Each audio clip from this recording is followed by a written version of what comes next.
Finally, after 8 straight weeks of misery, sleepless nights, and wondering if this nightmare would ever end, the Commanders did something most of us had stopped believing was possible. But hold up, because while we're celebrating, the price we paid was brutal. 2 starters went down in the same game. And now I gotta ask, was it worth it? What happened at MetLife Stadium was a full-blown roller coaster that left us with more questions than answers. I don't know about you, but I was desperate to see a W in that column. 8 weeks watching this team find new and creative ways to lose games they should have won. But let me tell you something, this wasn't pretty. This wasn't dominant. This was a desperate team clawing for a win against another desperate team. The Giants were also riding an 8-game losing streak. So this was basically a battle to not be the most pathetic team in the NFC East. And yeah, we won that fight, but at what cost? Jalen Lane took a punt return 63 yards to the house. 63. The kid caught it at his own 37, hit the middle, cut left, and left every Giant in the dust. That's the kind of explosive play this team desperately needs when the offense is sputtering. Because let's be real, Marcus Mariota under center instead of the injured. And that's exactly what we needed from him. Don't lose the game. Terry McLaurin had a 51-yard touchdown catch that basically iced it in the fourth quarter. Mariota hit him around the 20. Terry broke a tackle and took it all the way. Jake Kroski-Merritt ran for 96 yards and a touchdown. Up 29-14 late in the fourth, Mariota fumbled and Brian Burns ran it back 23 yards to our 21. 4 plays later, the Giants scored. And suddenly it's 29-21 with 3 minutes and 43 seconds left. My heart can't handle this. And then, just to make it worse, Abdul Carter forced a fumble on Jeremy McNichols, and the Giants recovered at their own 49 with 2 minutes and 42 seconds left. I was screaming in my living room like, here we go again, another creative way to blow a game we should have won. But the defense held. The Giants couldn't convert on 4th down. And finally, we got to celebrate a win. But you know what really bugs me? That we had to sweat it out against a 2-12 team. He's not even average right now. But here's my question to you. Does this win actually mean anything? Or is it just a temporary Band-Aid on a season that's already lost? Because I looked at this team and I see talent. I see playmakers. The Cowboys are falling apart with Mike McCarthy probably on his way out. The Eagles are rolling with Jalen Hurts and Saquon Barkley. The Giants are a complete mess. And us, the Commanders, we're somewhere in the middle, trying to figure it out. I'm telling you this. This win had to happen. Not just for the record, not just for the stats, but for the morale. This team needed to remember what winning feels like. They needed to remember they can close out a game, even if it's ugly, even if it's against a terrible team. But if you think this fixes everything, you're out of your mind. This is just the beginning. We've got to build on this. We've got to show we can do it 2 weeks in a row, 3 weeks in a row. Because beating the Giants doesn't make us contenders. It makes us a team that finally did its job against a weaker opponent. And you know what? I'll take that for now.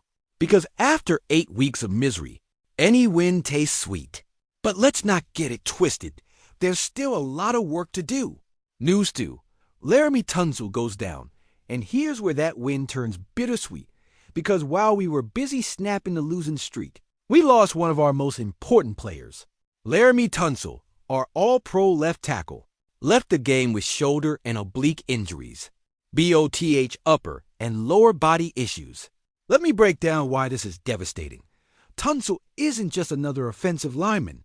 This dude is one of the best in the entire NFL. He's a dominant pass protector. And as Cliff Kingsbury said this week, his run blocking has been phenomenal this season. Kingsbury said, and I quote, "What surprised me most this season is how he moves bodies in the run game. We've leaned on him and Chris Paul in key moments, and they've been really solid. I didn't expect that. I knew he was a dominant pass blocker, but the run game has been phenomenal. You hear that? The offensive coordinator is saying Tunsil has been better than expected in the run game, and now he's on the sideline with multiple injuries. Here's the issue. When you lose your all-pro left tackle, your whole offensive line takes a hit. Protections have to shift. Run schemes have to adjust. And if Mariota's going to keep starting while Daniels is out, he needs all the protection he can get. Look at what happened in the game. Mariota fumbled late, and it almost cost us.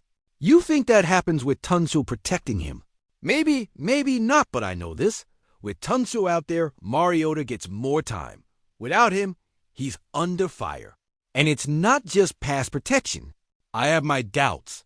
Kingsbury also said, I think the physicality up front running the ball has really stood out. And then, LT Laramie Tunsil is a dominant player. I think Josh Conerly Jr. has improved a lot. So yeah, that's been a bright spot in a tough year. A bright spot in a tough year. Those were his exact words. And now that bright spot is sidelined with shoulder and oblique injuries. How long will he be out? We don't know. Will he return this season? We don't know. Because here's the reality. This team is 4-10. The season's basically over. But these last few games matter for the young guys, for building chemistry, for setting a winning culture heading into next year. And that's a lot harder to do when your all-pro left tackle is watching from the sideline. I believe this is a massive blow, not just for the rest of the season, but maybe for next year too. Shoulder and oblique injuries are no joke. They linger. They affect performance even after a player returns. And here's my question to you. How does this impact our evaluation of Marcus Mariota and the rest of the offense? Is it because he's not good enough, or because he's playing behind a compromised line without its best player? The Eagles have a dominant O-line that gives Hurts all day. The Cowboys, even with their issues, have Tyron Smith protecting Doc when healthy. This is what separates good teams from great ones. Depth. Great teams can lose an all-pro and keep rolling because they've got talent behind him. Good teams fall apart when their stars go down. What kind of team are we? We're about to find out. News 3.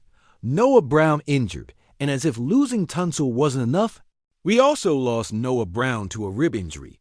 Losing any capable body hurts. What makes this thing even more is the timing.